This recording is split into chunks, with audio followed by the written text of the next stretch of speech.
Good morning. It is a privilege and a joy to be here this morning.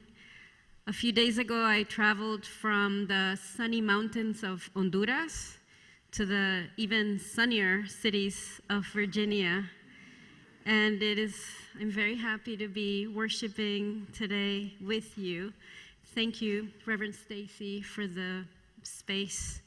And I'd like to thank Reverend Packard for the invitation, and a very special thanks to David, Denise, and his wife Karen, who encouraged this opportunity and have been fostering the relationship between El Hogar and St. Andrew's Church for decades.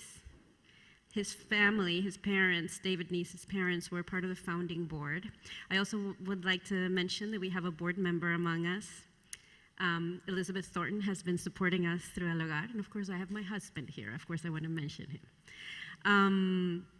So I had the opportunity to talk to several of you before the service, and I know many of you have heard of El Hogar or even traveled several times, but I'm also aware that many of you may not have heard of our organization, so I want to give a brief summary and introduction about El Hogar, and then share some reflections related to today's readings and the gospel that relate to the work we do in Honduras.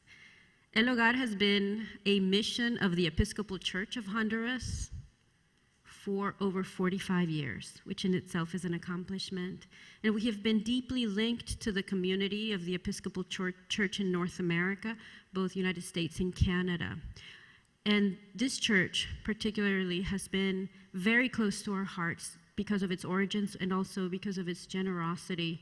You have had groups visiting El Hogar and supporting our projects and our needs for many years. And I want to thank each of you who has been involved and through the congregation as well. You have partnered with us so that we can do our work. And it is this theme of partnership that is in my heart and part of our vision of the future of El Hogar.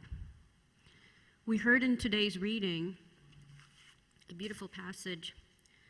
So he came and proclaimed peace to you who were far off and peace to those who were near.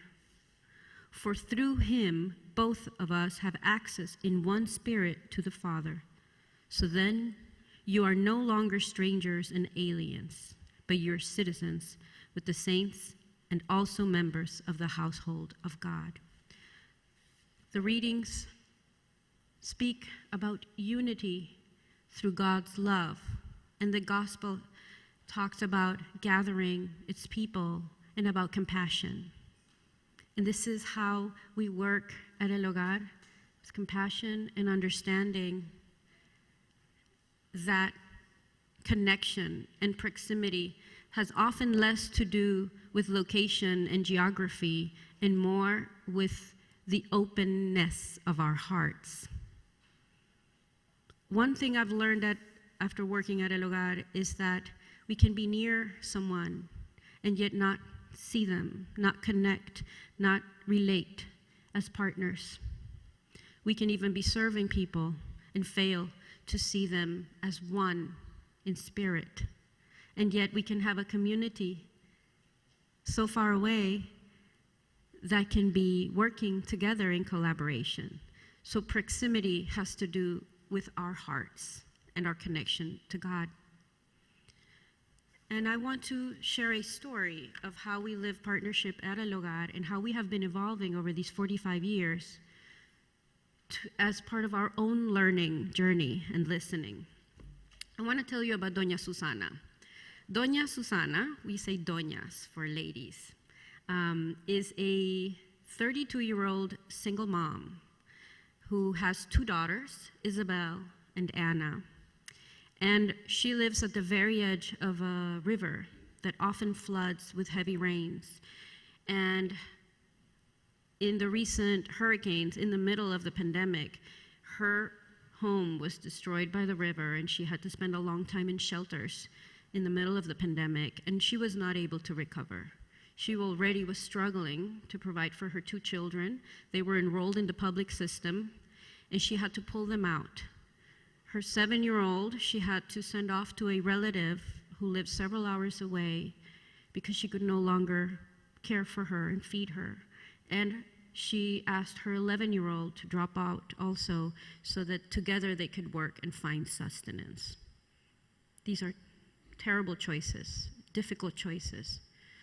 The 11-year-old was struggling in school because the public system has mixed ages and usually has one classroom for grades 1st through 6th, and that environment was not allowing her to learn at a best pace. So her mom pulled her out.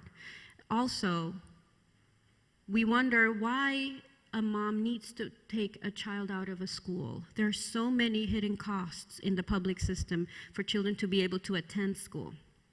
There's transportation, food, uniform, materials.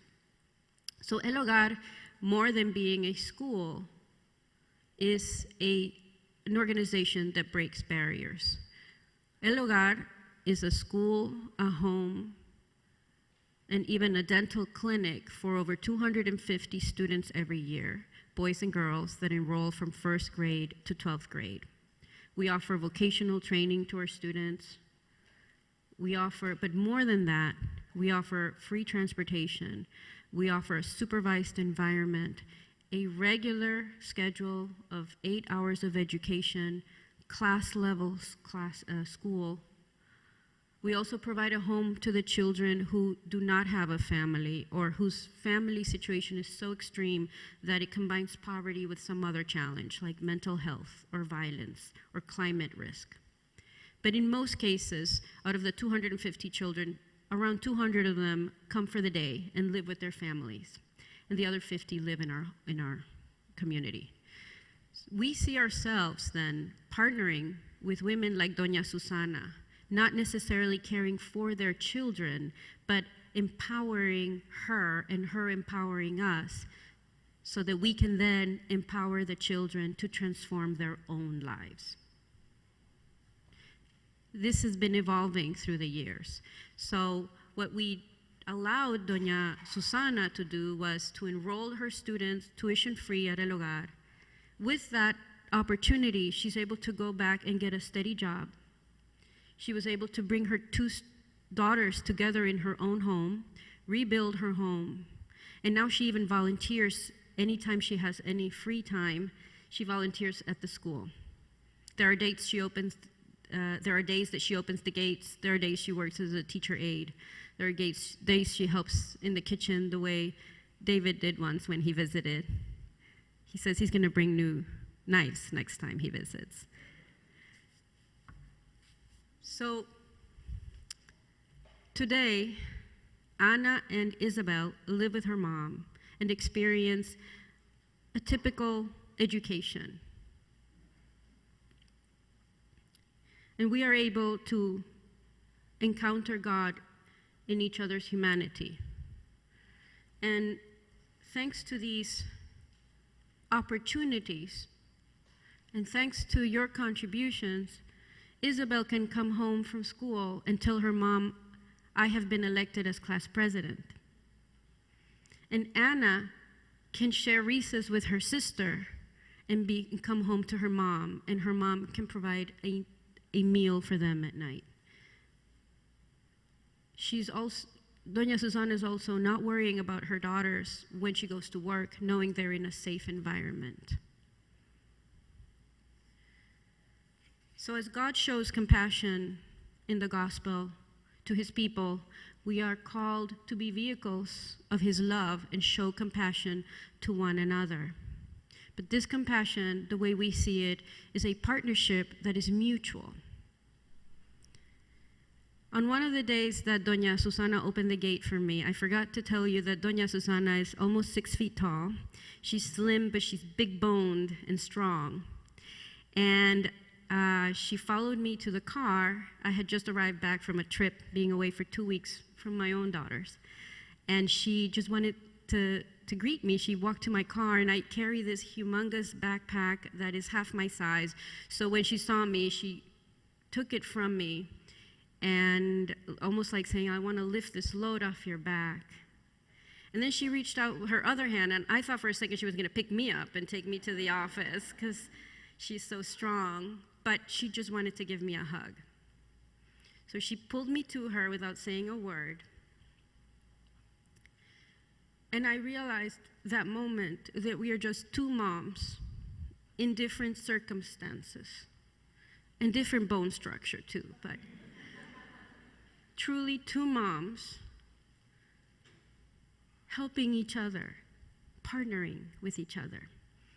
I have two daughters, and I give thanks every day that I don't have to make the choices that Doña Susana makes, and that I don't have to greet my children without a meal, and that I can celebrate with them, and that I can feel empowered to be their moms with all the resources and all the opportunities.